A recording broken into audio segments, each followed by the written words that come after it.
মাগুরায় শিশু ধর্ষণের ঘটনায় হওয়া মামলায় গ্রেপ্তার 4 আসামির রিমান্ড মঞ্জুর করেছে আদালত। মূল অভিযুক্ত ভুক্তভোগী শিশুর বোনের শ্বশুরকে 7 দিন, স্বামী শাশুড়ি ও ভাসুর প্রত্যেককে 5 দিনের রিমান্ড মঞ্জুর করা হয়েছে।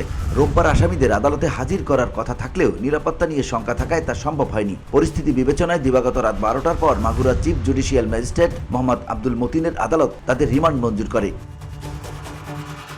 রিমান্ড শুনানি শুরু হলে মামলার তদন্ত কর্মকর্তা সদর থানার পরিদর্শক মোহাম্মদ আলাউদ্দিন সব আসামিদের 7 দিন করে রিমান্ড আবেদন করেন। এ সময় আসামিদের পক্ষে কোনো আইনজীবী শুনানিতে অংশ নেননি। আদালতে আত্মপক্ষ সমর্থনের সুযোগ দিলে নিজেদের নির্দোষ দাবি করেন আসামিরা। রিমান্ড না দেওয়ারও দাবি করেন তারা। ধুলো, ময়লা ও ক্ষতিকর ধূলিকণা থেকে নিমিষেই মুক্তি দেয় চৌধুরী এয়ার পিউরিফায়ার।